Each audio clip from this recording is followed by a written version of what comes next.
Miqtë e mi ju përshëndes dhe juftoj sot në programin Po Zot. Historia jonë sot do të na kthej pas në kohë në vitet e para pas rënies së komunizmit. Një kohë kaotike e vështirë nga ana materiale, por me zemra që ndiheshin bosh dhe që po kërkonin kuptim. E rritur në Shqipërinë komuniste me besimin se njeriu është qenia më inteligjente dhe se Zoti është krijesë e mendjes njerëzore. Ajo shkoi nëpër vende të ndryshme kulti, e nxitur fillimisht nga gjyshja e më pas nga kureshtja. Me kokfortësi i kërkoi Zotit që t'i shfaqej, t'i jepte një shenjë nëse ishte vërteta që fuqishëm sa thoshin disa. Dhe ai ju shfaq aty në dhomëzën e saj. Në një vizion ai tregoi se kishte mundur të ligun 2000 vite më parë dhe se e donte shumë. E prekur thellësisht nga kjo eksperiencë supernatyrore, ajo e kërkoi kudo ku i kishin thënë se flitej për emrin Jezus. Derisa një mesdite, ai e gjeti, të ulur në karrigen e fundit të sallës. Ja mbushi zemrën plot, si thot ajo, në të qindën e sekondës ishte një njeri krejtësisht i ri. Që nga i moment më shumë se 30 vite më parë, kur Krishti e gjeti, ajo vazhdon të thojë çdo ditë: Zot, ti më ke treguar se kush je. Çfarë mund bëj unë që të kënaq ty tani? Ju ftoj sot të ndiqni një rrëfim besimi të një zemre që ka zgjedhur të ecë në bindje dhe ta lejoj Zotin t'i flas çdo ditë, ashtu si çdo ai.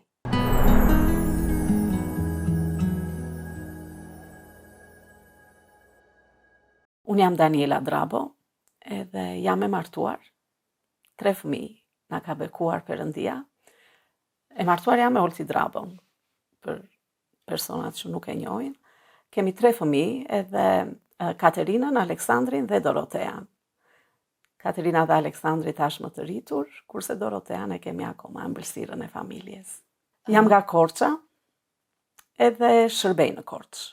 Shërbejmë bashkë me bashkëshortin në Korçë.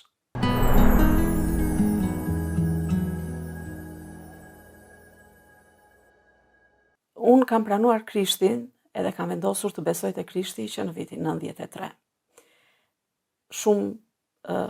Ishte fillimi i hapjes të Shqipërisë për besimet fetare, edhe unë nuk besoja në atë kohë, kam qenë totalisht ateiste, sepse isha rritur deri në vitet e para të adoleshencës, isha rritur në sistemin komunist, dhe si e tillë isha shumë e devotshme ndaj ideologjisë që ne kishim mësuar në shkollë, madje edhe besnike për kohën. Deri në vitin 92 nuk kisha dëgjuar për Perëndin, dhe ndonjëherë kur dëgjoja gjithmonë mendoja, thosha, çfarë është kjo utopi, nuk mund të ketë një Perëndi. Njeriu është qenia më inteligjente që ekziston, më e fuqishme, dhe gjëra të tilla të cilat ne i kishim mësuar në shkollë. Kur janë hapur institucionet e para fetare, në fakt gjyshja ime ishte me prejardhje muslimane, edhe ajo më nxiste që të shkoja në xhami, por unë nuk kisha dëshirë sepse më duke një gjë e pa logjikshme për t'u besuar. Por megjithatë për t'i bërë shefin gjyshes, e cila më kishte rritur, thash okay, po shkoj të shikoj se çfarë bëhet në këtë vend që dikur kishte qenë e mbyllur nga komunizmi, por tashmë ishte hapur vetëm një pjesë e vogël, ai në Korçë është xhamia e vjetër që njihet. Dhe kur kam shkuar aty, ajo gjëja që kam parë ka qenë fare shokuese për mua, sepse njerëzit adhuronin mbi 3, nuk di si t'i quaj, nëse ishin arkivol, apo ishin sëndyq, apo ishin arka, por njerëzit shkonin edhe vërtiteshin rreth atyre arkave, ndisnin qirin, luteshin, dhe kjo gjë për mua ishte totalisht e pa konceptueshme dhe ishte. Megjithatë gjyshes nuk ja prisha qefin, thash okay, do shkoj. Dhe gjyshja më nxitte në atë kohë, çdo herë që të shkoja, por unë bëja sikur shkoja dhe thjesht qëndroja diku aty rrotull sa shoqja ime mbaronte ritualin e saj dhe kthehesha në shtëpi. Mendoj që këtu ndoshta kam filluar të mendoj që ndoshta ka një fuqi të mbinatyrshme në këtë periudhë, në vitin 92, por nuk isha e sigurt. Edhe patjetër që në atë kohë unë isha në shkollë të mesme, isha duke mbaruar shkollën e mesme dhe kisha dëshira për të vazhduar studimet, doja të vazhdoja gjuletërsi, fitova disa konkurse. Ditën që do të shkoja në fazën finale të konkursit, pata një problem me shëndetin që më pengoi të shkoja, dhe kjo gjë më bëri akoma edhe më si të thuash, më rezistente ndaj faktit që ka një Perëndi, sepse mendoja, okay, nëse ka një Zot atëherë pse nuk e bëri këtë gjë siç dua unë, por kjo gjë më ndodhi mua dhe nuk kishte arsye për të besuar. Besoj që në atë kohë thellë brenda vetes time diçka kishte filluar ta kërkonte Zotin. Nuk e dija se si, nuk e dija se ku, por diçka kishte filluar. Edhe pse rash në kontakt me disa fe të tjera që filluan të vinin në atë kohë, ka qenë një grupim, atëherë një sekt Bahai, prap nuk isha e bindur që kishte një Zot. Përsëri sepse më duke shumë e çuditshme ideologjia e tyre dhe thosha, okay, nuk ka Zot. Më mirë lere fare këtë punë. Por her pas here gjeja veten duke menduar, po sikur të ketë një Zot. Edhe ka qenë një ditë ndërsa jam kthyer nga shkolla, edhe kisha filluar të mendoj, ndërkohë gjyqja ime kishte ndruar jetë, ajo nuk ishte më për të më nxitur për të shkuar edhe për të bërë ritualet muslimane. Edhe kam thënë, okay, nëse ka një Zot, ai duhet të më shfaqet mua, sepse unë nëse nuk e shikoj, nuk mund ta besoj. Dhe isha pak kokfort në këtë, në fakt. Edhe gjatë gjithë kohës, edhe kur dikush më thoshte ndonjë gjë, kujdes, Zoti kështu, Zoti nuk më ka thënë askush që Zoti të do. Por në fillim thoshin kujdes se Zoti shikon, Zoti dëgjon, edhe mos fol keq. Unë thosha prap, nëse Zoti ekziston, atëherë le të më shfaqet. Dhe atë ditë që jam kthyer nga shkolla, në fakt, isha me këtë mendim, thash, okay, pse nuk më shfaqet Zoti nëse ai vërtet ekziston ka, edhe që nga kaq i plot fuqishëm. Unë besoj sot, pas 30 e ca vjetësh, besoj që Perëndia e di si ta gjej rrugën për në zemrën e një njeriu. Kushdo qoftë ai. Mund të jetë ateisti më i madh, mund të jetë kriminali më i madh, mund të jetë jo besimtari më i madh, mëkatari më i madh, nuk di çfarë emri t'i vë, por di një gjë që Perëndia di ta gjej rrugën për në zemrën e tij. Edhe për mua ka qenë një përvojë shumë interesante ajo çfarë ka ndodhur atë pasdite të qershorit, ka qenë qershori 93-shit. Edhe unë isha duke menduar këtë gjë në shtëpi, sapo isha kthyer nga shkolla, kisha bërë këto veprimet e pas shkollës, drekën, edhe poria, isha vetëm në shtëpi. Dhe befas përpara meje, muri u hap si një ekran. Dhe unë nuk po kuptoja çfarë po ndodhte, por në atë ekran, si në një film, shikoja veten time në një rrugë fshati, ishte një rrugë me pluhur dhe me dy fusha të mbjella me drithra, nga njëra anë kishte misë dhe nga njëra anë kishte grur. Shumë e çuditshme, në atë rrugë ku unë isha duke qëndruar, ishte një person, ishte një krijesë, se nuk mund ta quaj njeri, shumë e shëmtuar, me shumë ligësi, që unë nuk e dija çfarë ishte, por thjesht kudo që shkelte, vinte një shenjë, ishte sikur e vuloste vendin dhe vendoste një S. Më vonë unë kuptova që ai kishte qenë Satani, por në atë kohë nuk e dija, sepse s'kisha asnjë lloj informacioni për këtë gjë. Dhe kjo krijesë kishte një urë të ndezur, zjarri, një si pishtar, me të cilin mua më thoshte digji të korat, sepse kjo botë është e keqe dhe njerëzit meritojnë të vuajnë, le të vdesin nga uria dhe nuk ka problem, por për mua ishte pa pranueshme kjo gjë. Dhe unë i thosha po jo, sepse nuk mund ta bëj këtë gjë dhe shikoja që nga divani, shikoja këtë dy luftim të vetes time me këtë krijesë, edhe thosha nuk e dija çfarë po ndodhte. Në një moment isha gati duke u dorëzuar. Në atë moment nuk kam për të haruar kur çfarë ka ndodhur. Dëgjoj një zëmbra pa kurizit që më thot, vrapo pas ti sepse ti mund ta mundësh, unë e munda për ty 2000 vjet më parë.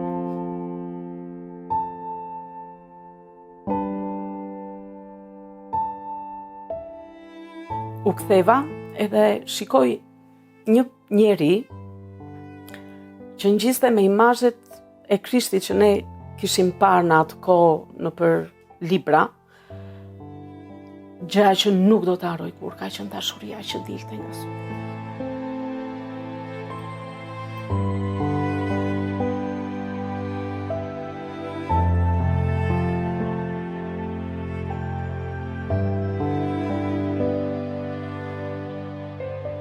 Nuk mund të harroj atë shprehje të dashurisë. Askush nuk kishte thënë deri atëherë që Zoti të do, E unë nuk e dija që Perëndia ishte një Zot i dashur, por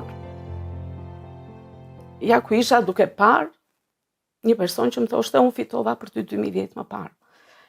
Edhe në të kuptuarin tim në atë moment erdhi po ky është Jezusi. Jezus Krishti. Edhe fillova të vrapoja në fakt, dhe ta ndisha atë person, atë krijesën e shëmtuar.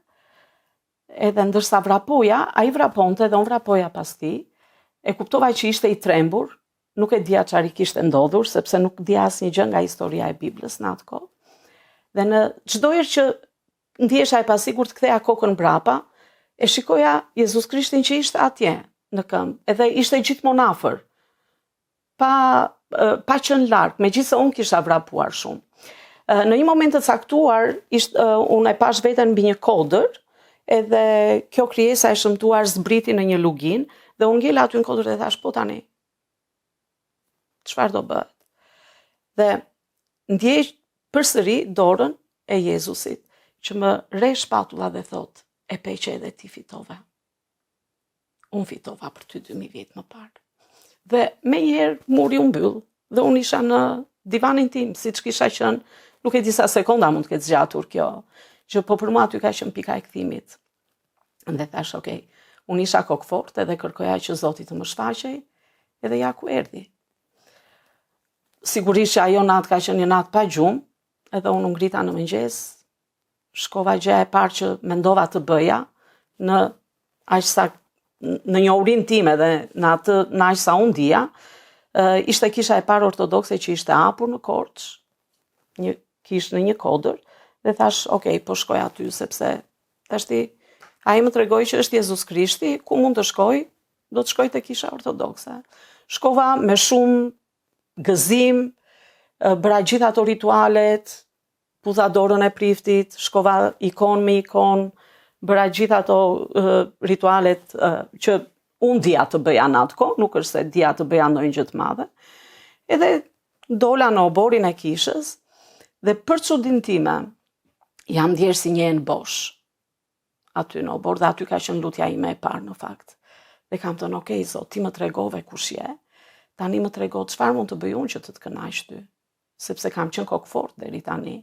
Po çfarë mund të bëj unë, si mund të ndjekun, unë jam bosh, nuk besoj që duhet jetë kështu.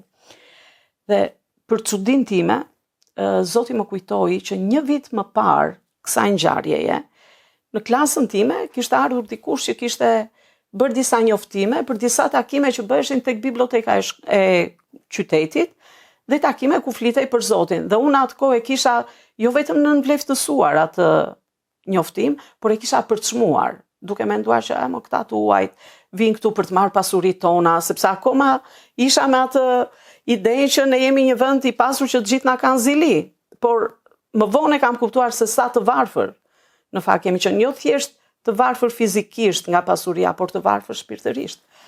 Edhe u kujtova dhe ishte eksakt dita e takimeve, ishte dita e inte. Shkova te biblioteka, pyeta dhe më thot, po, sot është një takim dhe është një takim në orën 4, nëse ke dëshirë të vish, kur të duash më lidhen ca njerëz aty, këndojnë se ç'bëjnë. Okej, dhe unë shkova në shtëpi, lash çantën, kthehem tek biblioteka, përsëri në orën 4 dhe gjej një sallë të mbushur plot me njerëz. Patjetër që kishte aty njerëz që edhe unë i njihja, por unë ula në fund të sallës. Më vinte shumë zor të vija bashkë me gjithë ata njerëz. I dëgjova që kënduan, unë këngët nuk i dija. Predikimin nuk e mbaj mend fare se për çfarë është folur, sepse mendja ime rihte vetëm tek ajo çfarë do bëj unë që të kënaqet Perëndia me mua tani. Në fund të takimit, personi që drejtonte takimin thot, nëse është dikush që dëshiron të pranojë Jezusin, le të vi këtu përpara, dhe unë prapë në kokfortësinë time kam thënë, nuk dal aty. Të më shikojnë të gjithë që unë po bëj këtë gjë që po bëj. Tani, Zot, ti më drejtove, më tregove kush je, ti mund të më dëgjosh edhe këtu ku jam, tek cepi i fundit i kësaj salle.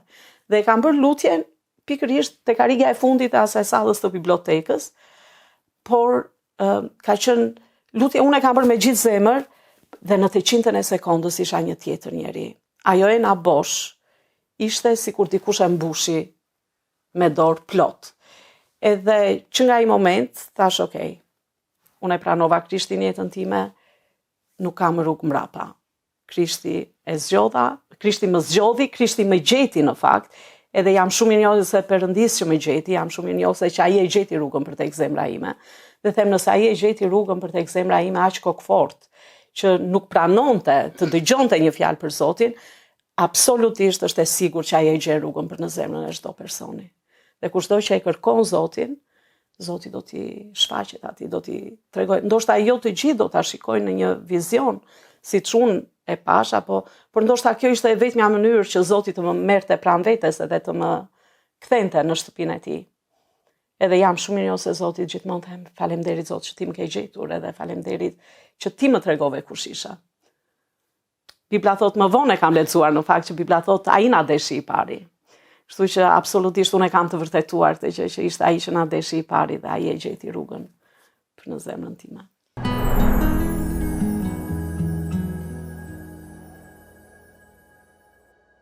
Në fakt, unë vendosa që atë vit të shkoja në shkollën e Biblës, hoqa dorë nga dëshira për të studiuar diçka tjetër.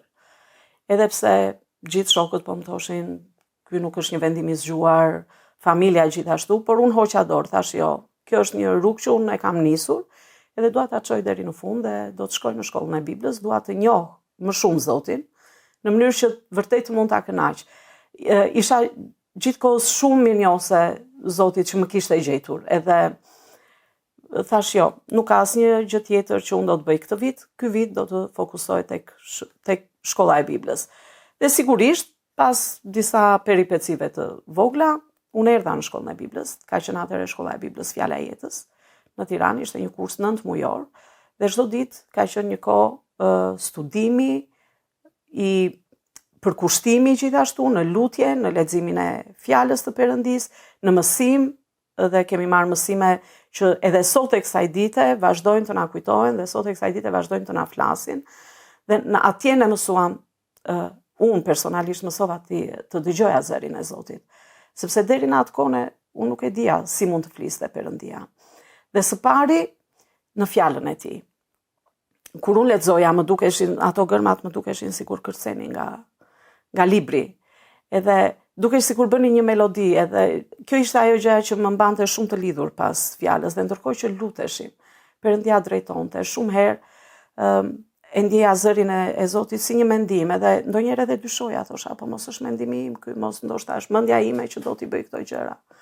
Mos ndoshta është mendja ime që po më drejton të lutem për Indin, në atë kohë ka qenë në shkollën e lutjes, ne zgjodhëm nga një komb për të lutur, edhe unë i kërkova Zotit dhe i thash, Zoti lutem më drejto për çfarë kombi do që të lutem. Edhe Zoti vendosi në zemrën time Indin në 94, edhe unë jam lutur për Indin për shumë kohë, derisa një moment thash, po a ka qenë Perëndia që më ka drejtuar, se mirë unë po lutem për Indin, po pse s'po vete një herë në Indi, aty ka nevojë njerëzit që të dëgjojnë Zotin.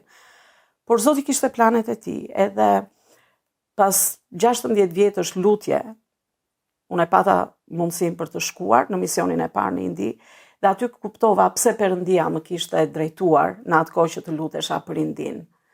Ai ka qenë jo momenti i parë, po ka qenë një nga momentet që ka ndikuar edhe pjesën time të shërbyerit misionin. Misioni ishte në zemrën time, që nga ajo kohë kur unë fillova të lutesha, edhe të kërkoja fytyrën e Zotit për kombin indian, edhe për Indin si komb, aty ka qenë, besoj edhe që është përforcuar edhe më shumë pjesa e thirrjes për misionin, edhe për t'i shërbyer Perëndis edhe më fort.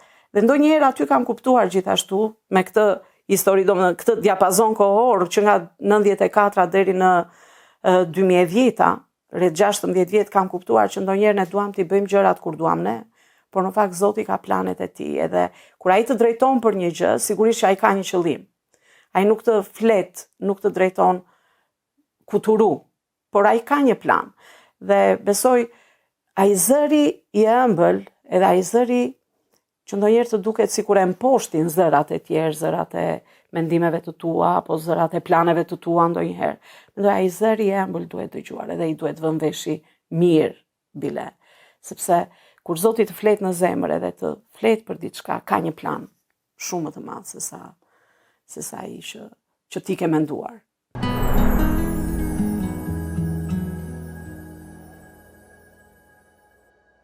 Një gjë tjetër në fakt që më ka ndodhur përsëri në shkollën e lutjes, shumica e gjërave që unë kam dëgjuar nga Perëndia kanë qenë gjatë kohës të lutjes, edhe lutja ka qenë gjithashtu një nga gjërat e mia të preferuara në marrëdhënien time me Zotin.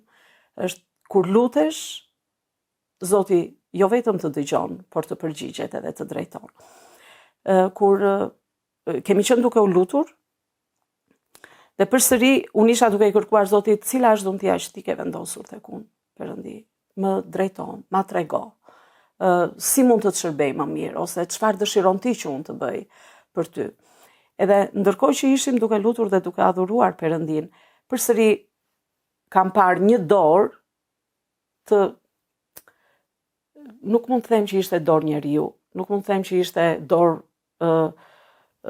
angjëlli, nuk di, kam parë një dorë që derdhte mbi mua një ujë si kristal dhe vaj bashk.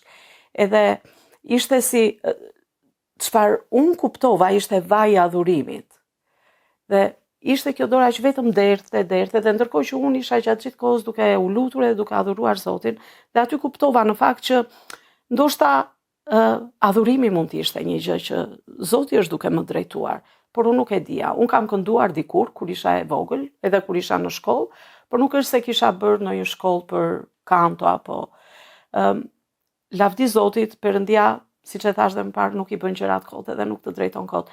Kam drejtuar adhurimin për shumë vite në kish, her pas here edhe tani kur është e nevojshme drejtoj adhurimin dhe besoj që koha që Perëndia më ka mësuar në adhurimin personal ndaj Perëndis, jo thjesht të drejtosh adhurimin në kish, por adhurimi që ti bën aty në atë dhomën tënde të fshehtë, aty ku askush nuk të dëgjon, aty ku je ti dhe Perëndia.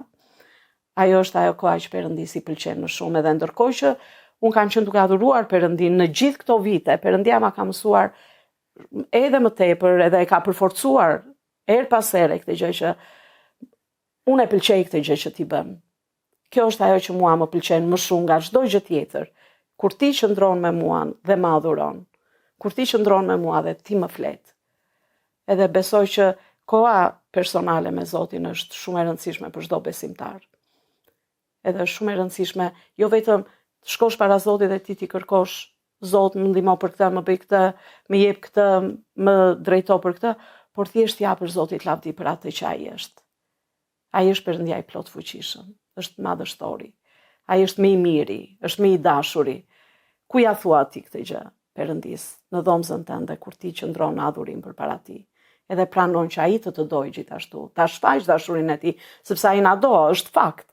Nuk është një fakt i vërtetuar tashmë me kryqëzimin, vdekjen dhe ringjalljen e Krishtit, por si e shprehim ne dashurinë një personi tjetër, duke ja shfaqur, duke ja thënë. Edhe kur ne qëndrojmë para Perëndis dhe adhurojmë atë, edhe ai na e shfaq dashurinë e tij në mënyra të ndryshme. Herëherë na mbush me gëzim, herëherë na jep paqen sipas nevojës që ne kemi, por ai është atje, edhe ai e pëlqen kur ne adhurojmë Perëndin. Dhe besoj edhe ky ka qenë gjithashtu një drejtim tjetër nga fryma e shenjtë dhe nga vetë Perëndia për të qenë në adhurim të ngushtë, në adhurim të përkushtuar, të dedikuar Perëndis.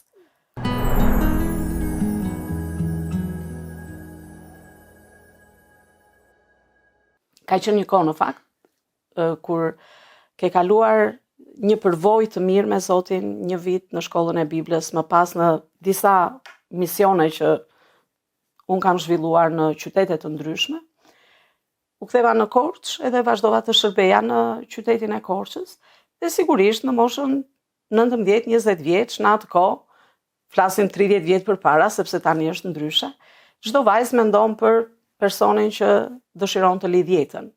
Edhe sigurisht që ne ishim mësuar, edhe unë prap kam qenë kokfort në disa parime, të cilat nuk i shkel edhe nuk i këmbej për asnjë arsye tjetër. Gjithmonë doja që Perëndia të sillte në jetën time një person i cili do të ishte i thirrur nga Zoti, të kishte dhunti nga Zoti, të ishte duke predikuar, të ishte në zjarr për Zotin, edhe të gjitha këto gjëra. Por në fakt, duke sikur shikoja rreth e rrotull edhe nuk gjeja një njeri të tillë me të gjitha këto kërkesa, dhe unë i çoja para Zotit këto kërkesa dhe thosha, Zot, dua një bashkëshor që të jetë i përkushtuar, i thirrur, me dhunti dhe me të gjitha këto gjërat. Edhe ndërkohë që isha njohur me Oltin, por nuk është se kishim vendosur ndonjë gjë, thjesht ne kishim një komisi e bashkë. Edhe isha duke u lutur sepse kuptova që kishte disa pëlqime që kishin filluar. Edhe i them Zotit, Zot, po Oltiani sapo e ka pranuar Jezusin. Ai akoma nuk është një krishter i devotshëm, ai akoma nuk ka zbuluar dhuntit që ti ke vendosur tek ai, nuk mund të jetë ky personi që ti ke zgjedhur për mua. Dhe ndërkohë që unë lutesha, edhe patjetër edhe disa herë edhe agjëroja për të zbuluar këtë gjë, Zoti më tha, edhe e kam dëgjuar zërin e Zotit në fakt që i foli zemrës time fort. Jo si herët e tjera ëmbël dhe but, po këtë radhë fort.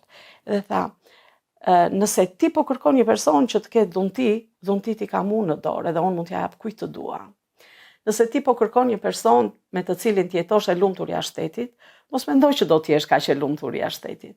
Nëse ti po kërkon një person që të ketë thirrje nga Zoti dhe të jetë duke predikuar, nuk është e thënë që personi që ka një thirrje të vazhdoj të ecë në atë thirrje, sepse kjo është një zgjedhje. Dhe fjala që Zoti më tha ishte, por më në fund 3 gjëra mbeten: besimi, shpresa dhe dashuria. Dhe më e madhja nga këto është dashuria.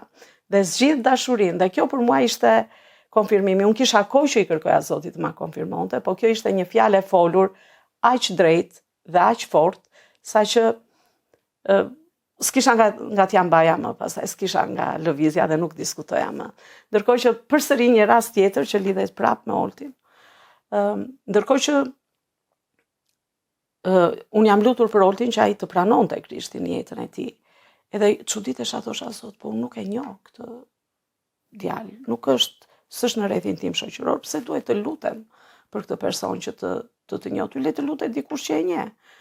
Edhe Zoti më ka folur përsëri me një varg shumë të fortë nga Bibla, por që e dëgjova që ky varg erdhi në mua, pastaj e lexova më vonë ku ishte. Dhe më ka dhënë vargun që Zoti i foli Ananias për Palin kur Pali ishte verbuar në rrugën për në Damask.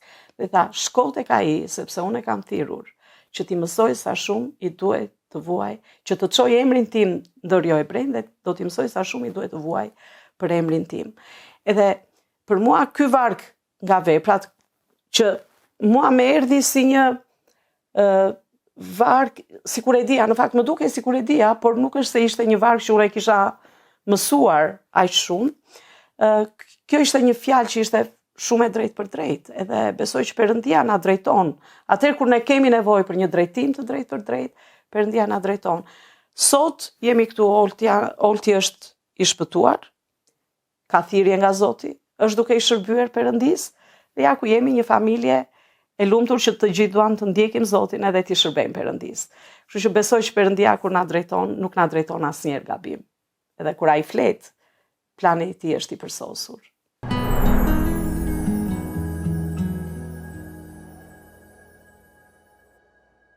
Gjithmonë më ka pëlqyer që në fillimet më ka pëlqyer ai vargu në Bibël që thotë lutuni pa pushim. Për mua lutja dhe leximi i fjalës janë kyçe dhe koha që ti kalon personale me Zotin, koha jote në atë dhomzën e fshehtë, atje ku askush nuk të shikon, ku ti mund t'i thuash Zotit gjithë të fshehtat e zemrës sate. Edhe nuk ke frikë, edhe nuk ke turp, edhe nuk ke merak se Perëndia do të kthejë të gjykojë. Aty në atë dhomës, në atë vendin e fshehtë, në atë kohë lutje, në atë kohë kur ti qëndron duke lexuar fjalën e Perëndisë, sepse fjala e Perëndisë është zëri i Zotit për ne. Por kur ti qëndron në praninë e Zotit dhe kur ti i kërkon frymës së shenjtë të flas, të mbush, ti mësohesh ta dallosh zërin e tij. Jezusi tha, delet e mia e njohin zërin tim. Dhe e thën kështu, është shumë në rregull, por ta praktikosh ta dallosh zërin e Zotit. Është do përkushtim në lutje, do përkushtim në të qëndruarit në heshtje para Zotit. Kur ti qëndron dhe i thua, okay, tani fola, Zot faleminderit që më dëgjove, por unë dua të dëgjoj prej teje. Dhe është e sigurt që Zoti do vi dhe do flas. Do të sjell mendime që lidhen, që janë të bazuara në fjalën e tij, do të vendos gjëra në zemrën tënde që janë vizioni i tij për ty, apo gjëra që lidhen me vizionin që ai ka. Thjesht duhet ta ushtrosh veten, ta dëgjosh zërin e Zotit. Nëse nuk e ushtron veten, do lejojmë që zërat e tjerë që na rrethojnë, dhe patjetër që ka zëra mjaft, sepse bota thërret, mëkati thërret, lakmia e syve thërret. Nëse nuk ushtrohemi të dëgjojmë zërin e Zotit, të gjitha këto gjëra do e mbysin kur ai zë vjen i ëmbël dhe i ulët, sepse këto gjërat e tjera bërtasin shumë më fort. Por ti je i bindur në zemrën tënde. Është Pali thotë tek Romakët, fryma e Perëndis dëshmon bashkë me frymën tonë. Por ti ushtrohesh ta dëgjosh, të qëndron në lutje edhe qëndron të dëgjosh. Adhuron Perëndin edhe qëndron të dëgjosh. Lexon fjalën e Perëndis edhe qëndron të dëgjosh prej Zotit. Është vetëm duke ushtruar veten.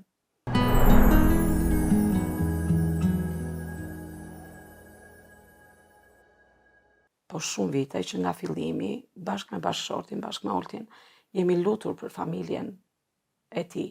Sigurisht do unë për familjen time, po babi im u shpëtua kur kur unë isha në shkollën e Biblës. Edhe ai pati një zbulesë nga Perëndia, edhe pse ai nuk besonte. Dhe shumë herë kur ne shkëmbenim në atë kohë kishte letra, nuk kishte mesazhe me telefon, edhe letra donin një javë të vinin dhe një javë të kthehej përgjigje. Kështu ne shfrytëzonim çdo mundësi për të dërguar letra. Edhe në letrat e mia gjithmonë i thosha babit, mos ki merak, mos u shqetësoni për mua, sepse Jezusi kujdeset, Jezusi na do.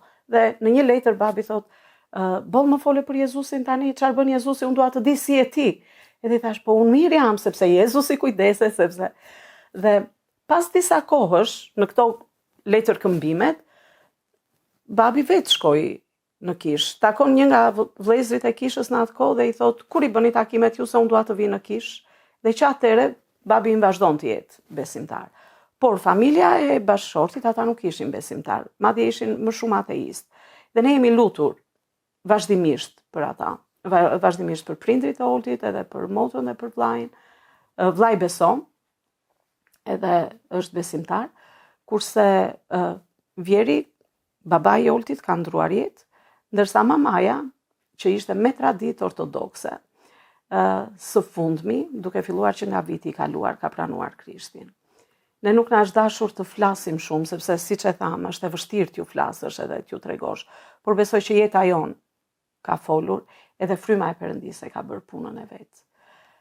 Kur ne vendosëm që ajo të shkonte në një kamp të krishterë për moshën e tretë, edhe shkoi në Durrës bashkë me 2 nga gratë e kishës tonë.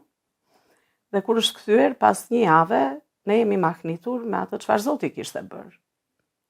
Ajo fliste me terma biblik, fliste për bekime, fliste për kushtim, dhe ne ishim, wow, vetëm Zoti mund ta bëjë një gjë të tillë. Edhe sot ajo është një nga besimtarët e kishës tonë, që lutet, që vazhdon të njohë Zotin, që kërkon ta njohë Zotin më tepër, dhe jemi shumë të lumtur për këtë në fakt. Jemi shumë i njohur Zotit për çfarë ka bërë. Nuk na u desh të flisnim shumë, por jemi lutur shumë. Edhe besojmë që Zoti përsëri e gjen rrugën për në zemrën e një njeriu. Unë vazhdoj të mbetem me këtë. Zoti na gjeti. Nuk e gjetëm ne, ai na gjen. Kudo që ne t'jemi, edhe sikur t'jemi futur në skutën më të thellë për t'u fshehur larg syve të tij, ai aty do na gjejë dhe do na marr dhe do na sjellë në mbretërinë e tij. Edhe është kaq e mrekullueshme, ka kaq gëzim, ka kaq kënaqësi kur ti shikon që familjarët pranojnë Krishtin, shpëtohen dhe ndjekin Zotin. Ne vazhdojmë të besojmë për gjithë anëtarët e tjerë të familjeve tona që të pranojnë Jezusin, edhe besojmë që Perëndia do ta bëjë, sepse e ka bërë për ne, e ka bërë për njerëz të tjerë që ne njohim, do ta bëjë edhe për familjarët tanë që akoma nuk kanë vendosur.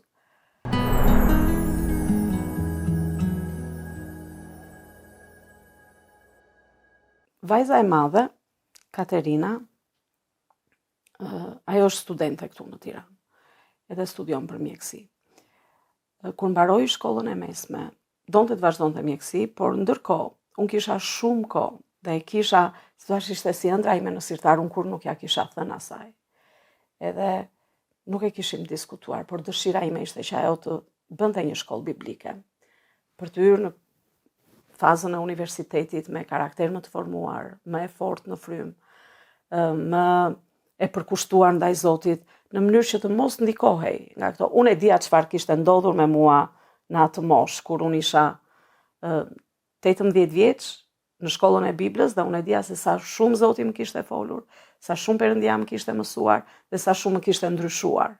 Dhe këtë gjë e dëshiroja edhe për vajzën time, por nuk ja kisha shprehur ndonjëherë, sepse nuk doja të dukeshim si ata prindrit, si ato mamat që thonë ti do bësh çfarë të them unë, sepse mund të reagojnë, fëmijët mund të reagojnë në të kundërtën pastaj.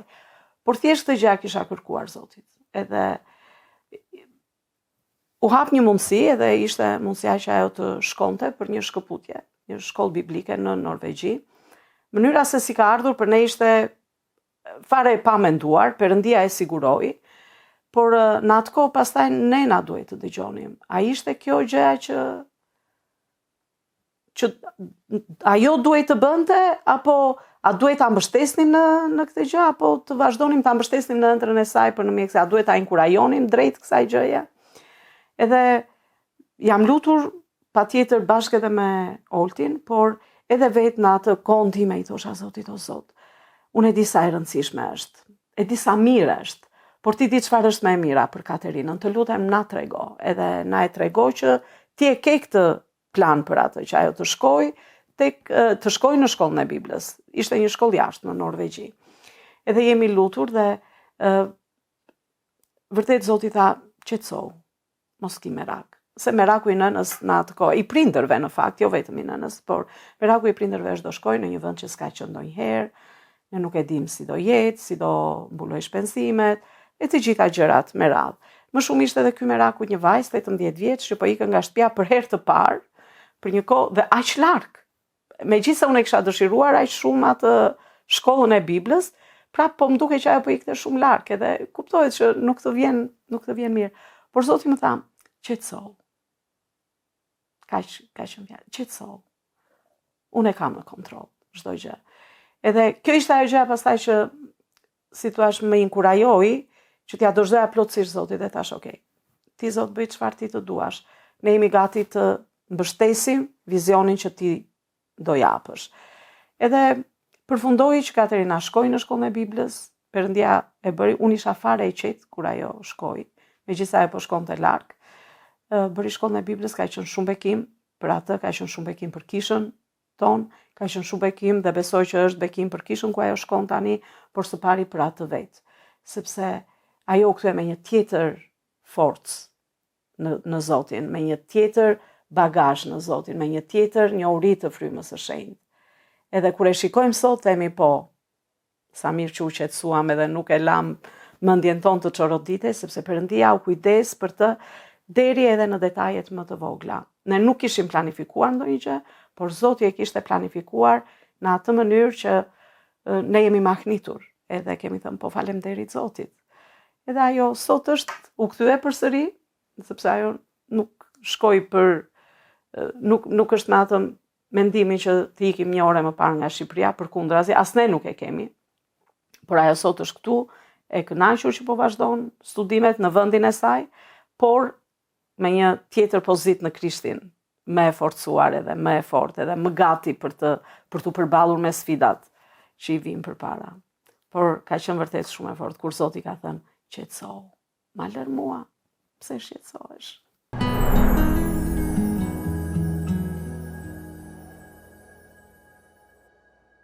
Ne kemi një Zot të gjallë, dhe një Zot i gjallë flet, por jemi ne ata që se dëgjojmë. Dhe mua më ka ndodhur shumë herë të mos e dëgjoj dot zërin e Zotit. Dhe me kohën ka mësuar ta dëgjoj, por unë do t'ju thosha, ushtrojeni veten ta dëgjoni Zotin. Lejojeni veten ta dëgjoni Zotin. Mos mendoni, unë dua që Zoti të më flasë kështu. Nuk e vendosim, se shpesh herë ne i themi, unë dua që Zoti të më flasë, po të më flasë në këtë mënyrë. Nuk jemi ne ata që vendosim mënyrën se si flet Perëndia. Perëndia flet në mënyrën e tij. Ai mund të vijë me zërin e tij, mund të vijë me një mendim, mund të vijë me fjalën e tij, mund të vijë përmes një motre apo një vllai, mund të vijë përmes pastorit, mund të vijë përmes një drejtuesi, por lejojeni veten që ta dëgjoni zërin e Zotit, ti bindeni ndonjëherë edhe të korrigjoheni, sepse atëherë nuk na pëlqen fare kur Perëndia vjen me korrigjim, por lejojeni veten që t'i bindeni zërit të Zotit.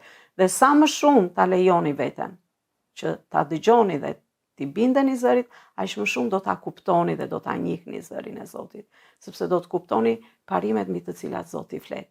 Perëndia nuk vjen asnjëherë në gjykim, Perëndia vjen gjithmonë në dashuri. Edhe atëherë kur vjen për ndreqe, vjen me një dashuri të pamas. Dhe kjo është e vetmja mënyrë, lejoje Zotin të flasë. Mos vendos bariera në mendjen tënde, mos vendos ti mënyrën si do që Zoti të flasë. Por ai është sovrani. Edhe le ta lejojmë Zotin të na flasë siç do ai, jo siç duam ne. Përsëri dua të inkurajoj, Perëndia më gjeti mua, ai mund të gjej çdo, sado i keq, sado jo besimtar, sado mëkatar të ndihesh, nëse Perëndia më gjeti mua, Perëndia mund të gjejë edhe çdo person tjetër.